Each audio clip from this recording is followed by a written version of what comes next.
Hi, I'm John Carrington, And I'm Chantel Fielder. and you're watching Top of the Morning. Today we're going to have a special visitor from the Geppis Museum, and you're going to enjoy this because have you ever been to the Geppis Museum, Chantel? I have, and it's a great place to find all kinds of information about comics and entertainment. Well, I was raised on comic books. That's how I learned how to read and write, and I also learned how to be creative by reading comic books. You know something? Reading comic books never affected me, never affected me in any way that I've noticed. But I'm sure it's going to be a fun interview. So don't go anywhere. You're watching Top of the Morning with Chantel and John. And we're going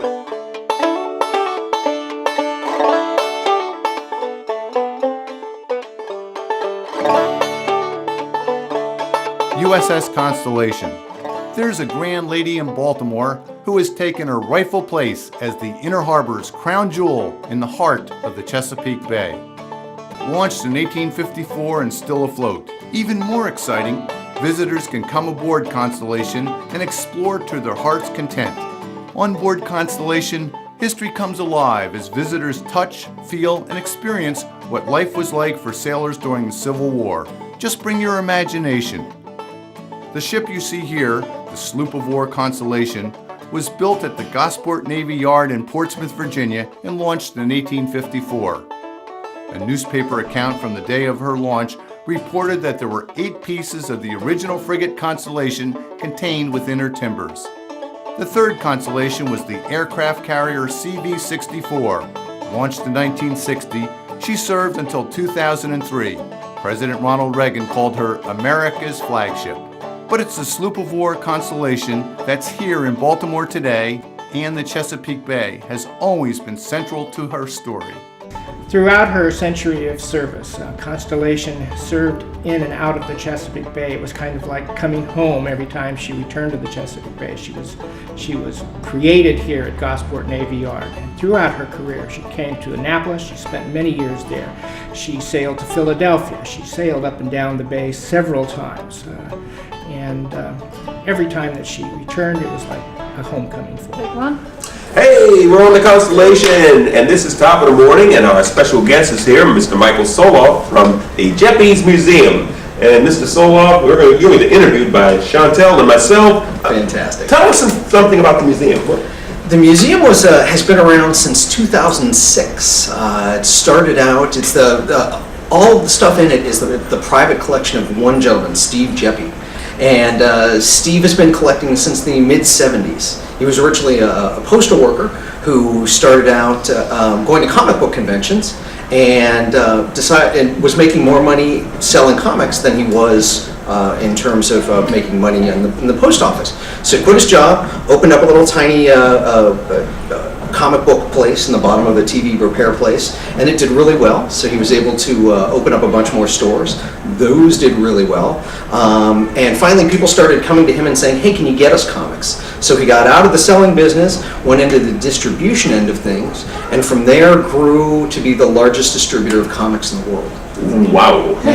And so your job at the museum is? I am the official collection and exhibits manager. So I touch all 6,000 artifacts that we have. I'm in charge of deciding what sort of goes in, what sort of stays out, and just generally watching over the museum, helping out with tours, just all sorts of things. We wear a lot of hats there at the museum. What is the typical reaction you get from visitors? They are amazed. They have so much fun because it's a trip through time. People come in, they don't know what to expect, and when the doors open up and they walk into the lobby and they just see all these movie posters from all these different years and eras, and then they walk down the hallway to the first room, which is our a little kind of museum within a museum of comic books. We have about 1,000 rare and hard to find comics in there, and as soon as you walk in through the door, the first thing that you see is the very first Superman comic and the very first Batman comic, and right there that's $4 million worth of comics in just 2 issues, and we haven't even gotten to the other 998 that are in the room. So it's just a stunning thing to see. And then as they go through the museum, it's just a trip down memory lane. We have so many people who go, oh, I had that as a kid, oh, I remember that, I listened to that, I saw that, I did that. and they love it. They love it. They're astounded by the collection, and they're astounded by the memories that flood over them as they're going through the museum. All right, Chantel's fighting to get a word in here. Chantel, get the word in. Well, I have to ask you, there's a Comic-Con, convention. What is the energy when Comic-Con comes here? Comic-Con is great. I love the Baltimore Comic-Con because it is just, in my mind, there's like two different types of Comic-Cons. The largest and the biggest is going to be like a New York and a San Diego, where they get 130,000 people, let's say, there over a couple of day period. It's like a town moving into a town. But they focus more on entertainment and not so much comics anymore. You could actually pretty much change San Diego Comic-Con to a totally different name, because comics are very, very small there. But where you have the Baltimore Comic-Con, it's completely different. It's totally 100% comic-centric. For lack of a better word. You have artists and writers and creators on one side of the room, and on the other side you have people selling comics, distributors, little independent places, and the mood is just wonderful, because it's small enough that you can go and meet the people that you've wanted to meet, your artists, your writers, get autographs, talk with them, and it's just wonderful that that's there, and then it's less than 2 minutes walk away from our museum, so they can come over and then see the amazingness of the museum. Wow. Has the recent success of the Marvel comic movies helped your business? Tremendously. Comics are sort of go up and down in terms of popularity, but with the Marvel stuff, anything that gets attention's drawn to comics is going to help the museum. And we do have all sorts of amazing things that hook up with a lot of the things that are on TV, movies, books. Anything that's in the theater, we have exhibits and we have artifacts that relate back to it. All right, give us some advice for first-time visitors. First-time visitors. Allow yourself at least an hour to wander through. Some people take a little bit more, but you can pretty much go through the entire thing in about an hour. And just prepare to be amazed. I mean, it's just a wonderful experience. I call them memory bubbles. When you look at something and suddenly you're like, you remember when you had it as a kid, and all those experiences and things that you did with whatever you're looking at flood back. And it's just an amazing experience to watch people go through the rooms. All right, Chantel, your lips are quivering here. You want to say something. Spit it out. Baltimore is home to some really great artisans. What is your advice to maybe a young college kid who wants to go into a graphic novel and in the industry? Great question. Talk to people. There are so many. The nice thing that I love about working not only at the museum but in the industry itself and dealing with so many comic artists and writers is that I would say 98% of the people that I've met are not only extremely approachable but very nice and love talking with new guys, helping them out, because usually they got their start the same way. They had to go to somebody in the business. They had to talk to someone who then became sort of their mentor or their guiding person. And sometimes it just takes one or two words of encouragement from somebody who's already made it to make the difference in your life, and go, oh yeah, I can make it, and this guy's in my corner. So finding things like that would be great. And what has been? Oh, hey, look, we're going to take a break. We'll be right back with more with Michael Sola from the Geppis Museum. Don't go anywhere. We're having a good time. Hi, I'm Michael Davis. I'm on the set of Let's Make a Deal. I have replaced Wayne Brady as the host. So, Damn. hello everybody. Let's make a deal. Okay. So, we are here because Wayne, excuse me. It's Michael's place right now. We're here because today is Thursday, but tomorrow is the opening of the Geppis Entertainment Museum show that I'm curating called Milestones, African Americans in Pop Culture, Comics and Beyond.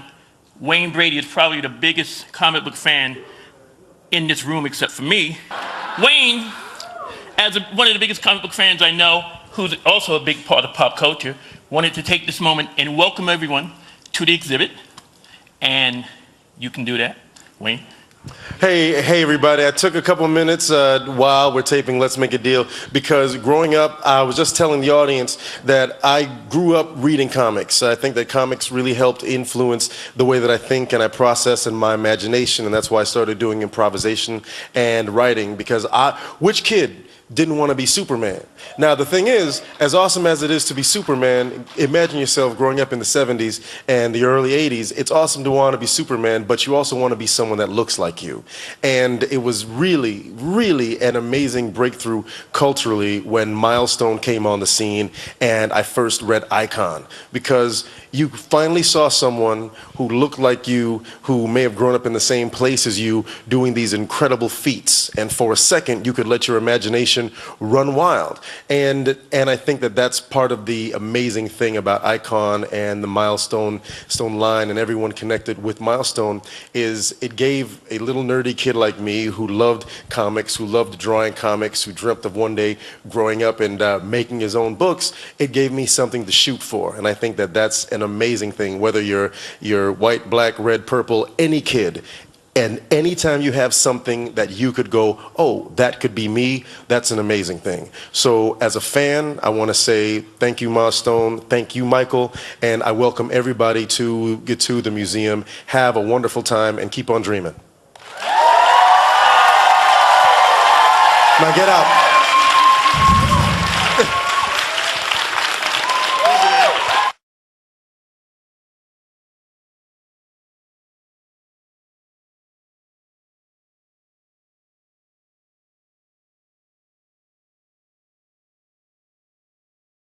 Wow, we're having a great time talking to Michael Soloff from the Geppis Museum. And Mr. Soloff, I hear that you are very sensitive to the cultures that are intermingled in the American mix. And there's a company called Milestones that you have an exhibit on? Talk about that. Okay, back in the 1990s, a groundbreaking company called Milestone started. It was made up of African American writers and artists and creators. They created such well-known comic book characters now as the Black Panther, Storm. They also had a huge impact on movies, on TV, on all sorts of different things. It was the first time that younger kids could suddenly see images of themselves. It wasn't just a white guy and a white superhero. It was suddenly African Americans. It was all sorts of different races were accessible to them, and it was great. The artists and the writers who were involved in that are involved in our exhibit, which is running from now through March of next year. We expanded it because it was just so popular. And it's just amazing. It's got the most original artwork of anywhere in the museum. So you just walk in this room and everywhere you look is original art, from comics, sculptures, we have videos. We have a great introduction. Wayne Brady, who is a huge comic book collector, was nice enough to do an introductory video for the exhibit. So we have that. That's pretty cool. Yeah. I love it. And the gentleman who put it on, Michael Davis and Tatiana El Kahuri, did an amazing job of getting in contact with all these artists and writers and things, and getting artifacts and this art for the museum. And we have also a great interview with them. Wow. Yeah. We're going to take a look at.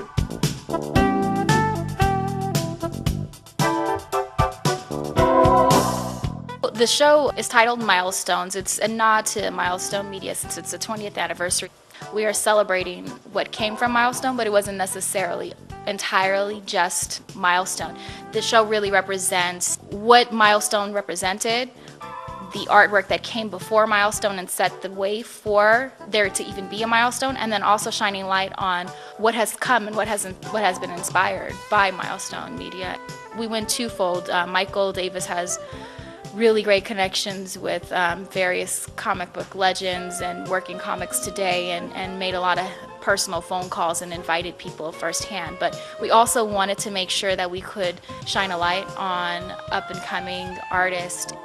Everyone has a story, and sometimes we focus in on what stories are told in the media and what we are told to look at, and we forget that there's a story behind the story behind the story, and that there's lots of different elements that come together to create it. And that was important for me for the show, is just showing that. And that's what I think the show really does, is it tells various stories from the milestone era to the Afrofuturism artwork that is really gaining momentum right now, to all sorts of things. And we have a website for the show, milestonestheshow.com. I won't spell it out since it's going to be written right below me. Wow, that was fascinating. Did you enjoy that also, Chantel? Definitely. Oh, wow. We're here on the Constellation, USS Constellation. There are tourists all around. They're talking and walking and moving around, but they're a part of this wonderful historic location that we're on, the Constellation, USS Constellation. And we're here with Michael Soloff, who's from the Geppis Museum. And Michael, you just introduced us to how multicultural the comic book industry is now. What has been your funniest moment at the Geppis Museum? Funniest moment? On the spot for funniest moment. John, we do have something really neat that just happened. We're in the process of kind of renovating the place. Making sure every single light is on, adding new spotlights that we can bring key things out and stuff like that. We're making sure that all our interactive material, which the kids play with, is just totally up to date and working wonderfully. And in the middle of doing that and having all these guys in, because we were trying to get everything ready to make the store just the museum perfect for the Comic-Con, the lighting guy came in and he looked up and he goes, what about the Batman light? Why isn't that on? And we had all 5 people who've worked in the museum now for 3 years, and we looked at each other and we're like, what are you talking about? And he's like, that light right there. And we all looked up and we're like, what is that? We never noticed it before. And he got this ladder and he climbs up there and he flicks the switch, and suddenly a bat signal in bright orange starts going all around the room. And you have never seen 5 adults go, oh my God, this is right! We were like ecstatic. We were like, this is the best thing in the museum. And no one knew that it was there except the lighting guy, because he had been one of the original people to put it in. So that was just, we were just, love that. Wow, that's history for you. If you don't know your history, you're doomed to miss it. Can you tell us some more about the dolls and the figurines that are offered there for people who have such an experience with their childhood? Absolutely, boy, we run the gamut on that stuff. Starting back in our oldest room, which would be in about the 1880s, we have one of to the mid 1900s. We have a original teddy bear, which was named after Teddy Roosevelt. Cool story with that. He was hired to do some publicity pictures, and he was a hunter. And they had tied a teddy bear, an actual live bear, to a tree, and they wanted him to shoot it for publicity. And he was horrified because that wasn't the kind of hunter that he was. And he made them let it go, and then he became famous for being the guy who let the teddy bear go. And then teddy bears took off all over the place. We also, if you want to jump to more later stuff, and going to jump to our 70s room here now, and we have some amazing dolls. We have I like horror stuff, and I'll get to the more dainty stuff in a second here, but we have a talking Freddy doll that I just love, that was pulled from the market because you don't want a talking Freddy doll and giving it to your kids. So we have some wonderful things that are not only very popular from the dolls that you would recognize anywhere, the Raggedy Anns and things like that, to the more fringe type things that are wonderful to see. It's not quite a doll, but one of my favorite things that we have in that room is a Big Bird egg beater. And that's one of the most unusual things, because if you think about it, it's not a good combination of but just the wonderful things, the artifacts that we have throughout the museum are just amazing. That's cool. I hear jingle bell, jingle bell. Maybe it's, I hear bells now. You are just amazing. I'm mental. What can I say? I'm mental.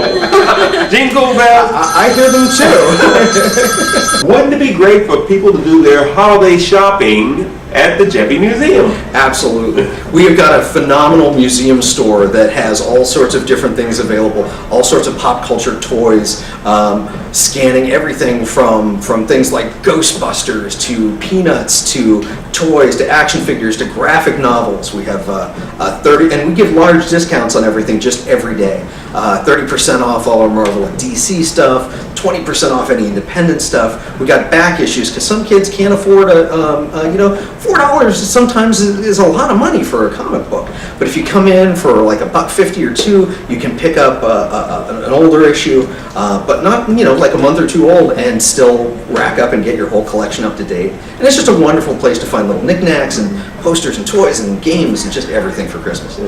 What can our viewers do to help you?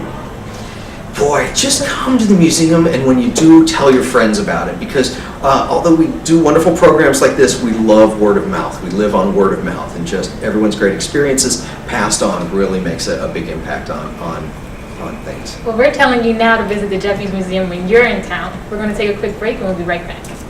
Hey, welcome back to Top of the Morning, and we have Michael Soloff here from the Geppie Museum, and he's telling us wonderful facts about the museum. Milestones. I want to hear some more about milestones. It's just an amazing exhibit. We're so proud and honored to get it because it's the first of its kind. There hasn't been a major collection of art and comic art and sculptures and things like this of its type ever done before, and we're just honored to have it in the museum. All right, Mike, do you have any final thoughts for us? Wow. Well, coming up is going to be Oktoberfest. Which is a October Comic Fest, which the last Saturday, which I think is going to be the 25th of October, where you have tons and tons of free comics that we can hand out to kids. We're going to have a bunch of artists called Artway Alliance come in. They're going to be doing drawings and all sorts of amazing things for kids and adults. And it should be a pretty amazing time. But just stopping by the museum is going to be a trip through, like I said, memory lane that I think anybody out there would enjoy. Tell us a little bit about yourself, Mike. Well, I've been volunteering for the company, the Geppies and some of their sister companies for about 15 years now. But they finally found a way to hire me last year full time because things aligned. I was in Baltimore, and it was just a great combination. And it's a wonderful place to work. But I've been collecting comics for years. I've got about 16,000 signed comics at home. Wow. The home is full of sculptures and artwork and original things that I've collected over the years. And it's like my own private museum at home, too. So I love comics, and that's how I sort of got involved with it. And I'm originally from Pittsburgh, Pennsylvania. Born and raised there, lived there until I was about 40. Moved down to Florida, was down in Florida for about 15 years or so, but the hurricanes chased me away. And that's what led me up to Baltimore here. Doing all sorts of different jobs throughout the years. My favorite was probably here in Baltimore. Almost 35 years ago, I was a Good Humor ice cream man. That's where I recognize you. When I was a little kid, you used to drive the truck through Cherry Hill. That's it. So I paid for college with that, and it was the greatest experience I've ever had. I had so much fun doing that. We'd do it again in a minute, truthfully. Don't tell my bosses. Well, I want to thank you for being a part of Top of the Morning. Chantel, did you have anything you wanted to ask as we wrap up here? I know, I just wanted to say I cannot wait to go and see the Storm paraphernalia because I love Storm. I was inspired by her when I was a kid. So I just can't wait to see all of that, and I can't thank you enough for giving me more information about Geppie's. Not a problem. It was great talking with you guys. All righty, Holly Berry fan over here. Anyway, I'm John Carrington. I'm Chantel Fielder. And this is Michael Soloff from the Geppie Museum, and we're all part of Top of the Morning, and we want to see you next time when you tune in Top of the Morning. Into the 1860s, and you are back in time on the Constellation learning what it was like to be here. People come on board and they get touched by this walking through history that they're able to do, and they're able to see the hammocks and see the officer's wardroom and sit in the captain's cabin and have this whole immersive experience that you never are going to get at most types of museums. So this is a really wonderful experience for them, and they have no idea what they're missing out on, and then they come on board and they keep coming back. We fire the cannon, turn the capstan, and ring the bell daily. And we recommend the free self-guided audio tour, which comes in 2 flavors. one perfect for children, the other for adults. Plus, there's the ever-popular Powder Monkey Tour for kids and hands-on adult tours like A Ship as a Machine and Black Sailors in Navy Blue. Groups can also come aboard and sling their hammocks in our overnight program or host special events. Our crew knows the USS Constellation is an amazing experience, but don't just take our word for it. Here's what recent visitors had to say. Transports you back. You can almost get the feel that you were actually there, because laying in that hammock, like, oh my goodness. I think it's really interesting because it shows you exactly how they slept and how they ate and how they went through life. Should be kind of a must for people who are in the area and have an hour or two to spend. It's just amazing to see what people lived in, how hard they worked in order to accomplish what they did. It brings your learning alive, and that it helps you to understand. Like, rather than looking at pictures, you can actually see what they were in, and you can actually understand it. I think it makes me appreciate being an American, knowing these people went through these things to put me where I am now. So come aboard USS Constellation, and while you're here in Baltimore, be sure to visit these other attractions of the Chesapeake Bay Gateways Network. The Baltimore Visitor Center, a good place to start your tour of this historic city and region. The National Aquarium on Pier 3 near the USS Constellation Museum. The Lightship Chesapeake and 7-Foot Knoll Lighthouse, both part of the Baltimore Maritime Museum. The Frederick Douglass Isaac Myers Maritime Park and Museum, headquarters of the Living Classrooms Foundation, Fells Point, an early American shipbuilding center, and the Fells Point Maritime Museum. And of course, Fort McHenry National Monument, where the people of Baltimore valiantly defended the city from the British during the War of 1812. So welcome aboard USS Constellation and enjoy your visit to the historic sites of the Chesapeake Bay Gateways Network.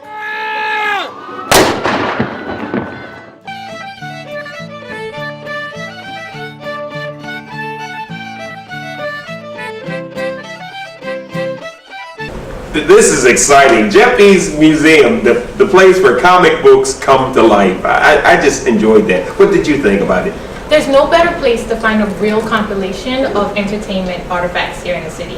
I mean, if you're a tourist coming to the area, you don't want to miss it. It's one of the gems. All right, so when you're visiting Camden Yards, also visit the Geppis Museum and learn some things about the history and the heritage that we gained from comic books. Hey, this is Top of the Morning, and I'm John Carrington. And I'm Chantel Fielder. And we wish you a